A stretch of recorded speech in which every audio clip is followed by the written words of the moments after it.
저는 며느리로 산지 꼭 28년이 됐습니다. 결혼할 때 누군가 그러더군요. 신우이 잘 만나면 복이고 잘못 만나면 평생 짐이야. 그 말이 이렇게 뼈에 박힐 줄은 그때는 몰랐죠. 오늘 제가 드릴 이야기는요. 제가 살면서 딱 한 번, 정말 딱 한 번 신우이한테 폭발했던 날 이야기입니다. 그날 제 입에서 나온 말은 제 스스로도 믿기 어려운 말이었어요. 그리고 그 일이 있고 나서 저는 한동안 잠을 못 잤습니다. 후회 때문에요. 그런데 말이에요. 그 후회가 저를 완전히 다른 사람으로 바꿔 놓았습니다. 오늘 이 이야기 끝까지 들어주세요.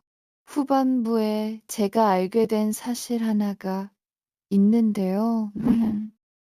그게 정말 저를 무너지게 했거든요.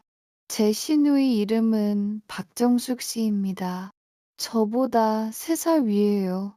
처음 만났을 때부터 느낌이 좀 달랐어요. 시어머니 손잡고 환하게 웃으면서 저한테는 딱 한마디 하더군요. 우리 오빠 잘 부탁해요. 웃으면서 하는 말이었는데 어쩐지 그 말이 명령처럼 들렸습니다.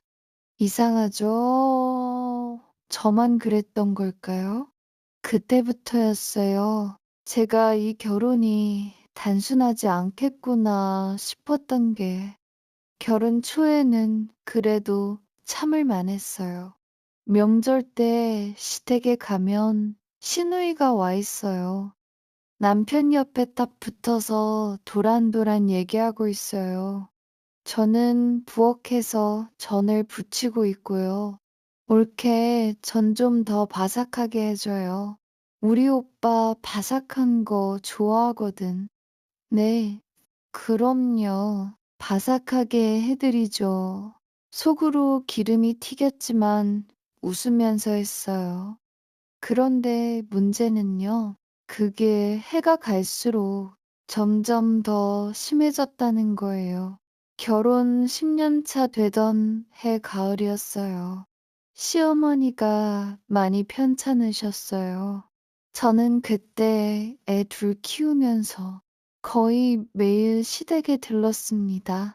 장도 받아드리고 약도 챙겨드리고 병원 모시고 가는 건 거의 제 몫이었죠. 남편은 회사 때문에 바쁘다고 했고 시누이는 멀리 살아서 못 온다고 했어요. 저는 그냥 했어요. 어머니가 내 어머니이기도 하니까.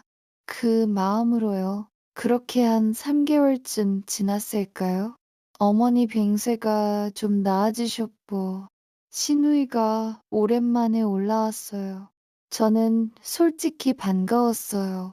같이 어머니 곁에 있으면 제가 좀 숨통이 트일 것 같아서요. 그런데 시누이가 들어오자마자 어머니 손잡고 우는 거예요. 엄마, 내가 못 와서 미안해. 얼마나 고생했어. 그건 뭐 이해해요. 딸인데. 근데 그 다음에 한 말이 있어요. 시누이가 저를 쭉 훑어보더니 이렇게 말했어요. 올케는 집이 가까우니까 그냥 온 거잖아요. 뭐 크게 고생한 건 아니잖아요. 저는 그 순간 귀를 의심했어요. 내가 잘못 들은 건가? 3개월 동안 매일 이 집에 왔어요. 새벽에 어머니 아프시다고 전화 오면 달려왔어요. 애들 학원도 빠지게 하면서 왔어요. 근데 그냥 온 거잖아요. 그날 저는 아무 말도 못했어요. 입술이 떨렸는데 웃음이 나오더군요. 이상하죠? 너무 황당하면 웃음이 나온다는 거 그날 처음 알았어요. 저는 그냥 부엌으로 들어가서 수도꼭지 틀어놓고 소리 없이 울었습니다. 그게 제 실수였어요. 울고 나서 참으면 안 됐는데 그냥 삭혀버렸거든요. 삭힌 감정은요, 없어지는 게 아니더라고요. 바닥에 가라앉아서 쌓이는 거더라고요. 그리고 그날부터 딱 7년 후 바닥에 쌓였던 것들이 한꺼번에 터졌습니다. 결혼 19년 차, 큰애가 대학 들어가던 해였어요. 그해 추석이 문제였습니다. 시어머니 칠순 잔치를 추석 연휴에 하기로 했거든요. 장소도 잡고 음식도 알아보고 초대장도 돌리고 거의 제가 다 했어요. 시누이는요, 나는 멀리서 오는 거니까 당일날 갈게요. 그거 한마디 하고 끝이었어요. 당일날 잔치가 시작됐어요. 시누이가 딱 들어오더니 가장 좋은 자리에 앉아서 하객들한테 인사받고 있는 거예요. 마치 자기가 이 잔치 다 준비한 사람처럼요. 저는 그 모습 보면서도 참았어요. 오늘은 어머니 날이니까 오늘만은. 근데 식사 시간이 됐을 때였어요. 친척 어른 한 분이 시누이한테 물었어요. 점수가 이번 잔치 내가 다 준비했냐? 정말 잘했다. 그러자 시누이가 뭐라고 했는지 아세요? 잠깐 주춤하더니 웃으면서 이렇게 말했어요. 에이, 머려. 올케가 집이 가까우니까 올케가 좀 했죠, 뭐. 올케가 좀 했죠, 뭐. 저는 그 말을 들었을 때 머릿속이 하얘졌어요. 좀 이요. 몇 달을 준비했는데 주말마다 발품 팔았는데 남편이랑 싸워가면서 예산 맞췄는데 좀 그때 제 안에서 뭔가 끊어지는 소리가 났어요. 저는 자리에서 일어났어요. 그리고 제 입에서 나온 말은요. 신우님, 목소리가 떨렸어요. 근데 멈출 수가 없었어요. 제가 좀 한 게 아닙니다. 저 혼자 다 했습니다. 신우님은 당일날 오셨잖아요. 잔치 자리가 조용해졌어요. 어른들 눈이 다 저한테 쏠렸어요. 시누이 얼굴이 하얗게 됐어요. 남편은 제 팔을 잡았는데 저는 그 손을 뿌리쳤어요. 저 오늘 할 말 하겠습니다. 그날 저는 말했어요.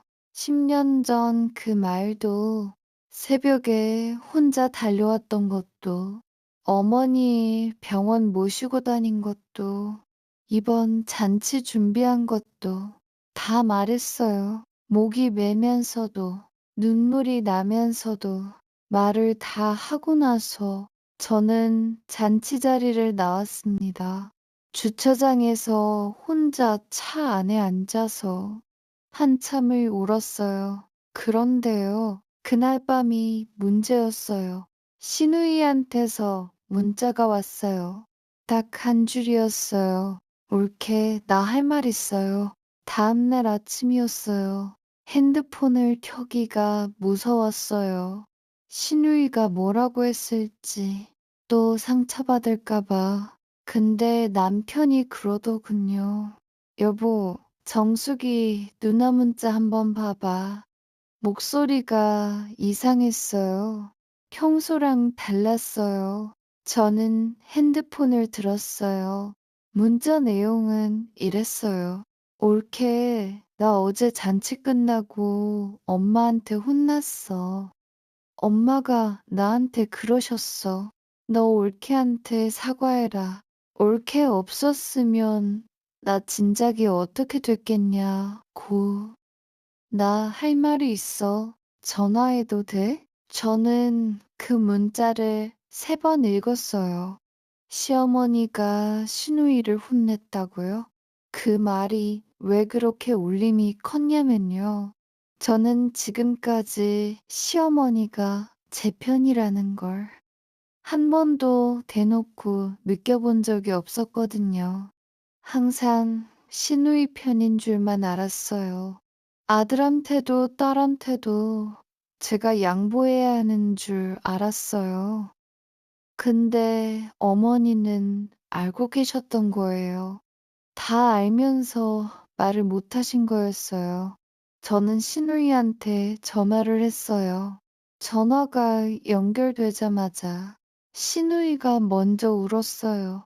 옳게 미안해요. 저는 그 말을 듣는데 화가 풀리는 게 아니었어요. 오히려 더 눈물이 났어요. 이 사람도 힘들었겠구나. 전화로 1시간 넘게 얘기했어요. 시누이가 말해준 게 있어요. 자기가 결혼하고 나서 시댁에 잘 못 오게 된 건 남편이 시댁에 오는 걸 싫어했기 때문이래요. 올케는 시댁 가까이 살면서 자주 가잖아요. 나는 그게 부러우면서도 배가 아팠어요. 근데 그 마음을 말 못하고 괜히 올케한테 뾰족하게 굴었어요. 저는 그 말 듣고 한동안 말이 안 나왔어요. 부러웠다고요. 저를요. 저는 시누이가 늘 여유롭고 자기 살림 잘 사는 줄 알았거든요. 근데 시누이도 못 오고 싶어서 못 온 게 아니었던 거예요. 못 오면서 죄책감을 갖고 있었던 거예요. 그 죄책감을 엉뚱하게 저한테 풀었던 거고요. 우리 둘 다 서로 몰랐던 거예요. 시누이는 제 수고를 작게 본 게 아니라 표현할 줄 몰랐던 거였어요. 저는 시누이가 무심한 줄 알았는데 시누이도 마음이 복잡한 사람이었어요. 그의 겨울에 저와 시누이는 처음으로 둘이서만 밥을 먹었어요. 시누이가 수저를 내려놓으면서 이렇게 말했어요. 옳게, 나 앞으로 잘할게요.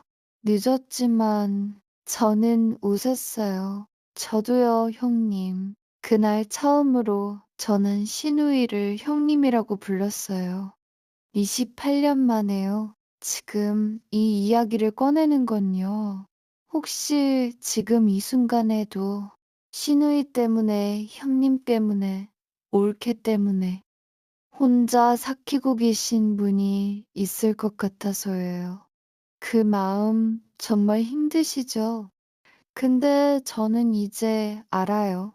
폭발이 끝이 아니었어요. 폭발이 시작이었어요. 제가 그날 잔치 자리에서 말을 안 했다면 저는 영영 그 사람을 적으로만 살았을 거예요. 말 못하고 삭히는 것, 때로는 용기 내서 꺼내는 것, 어느 게 맞다 틀리다 할 수 없어요. 그 타이밍을 아는 것 자체가 삶의 지혜인 것 같아요. 저는 아직도 시누이랑 가끔 부딪혀요. 완벽한 화해 같은 건 없더라고요. 근데 이제는요, 부딪히고 나면 풀어요. 그게 달라진 거예요.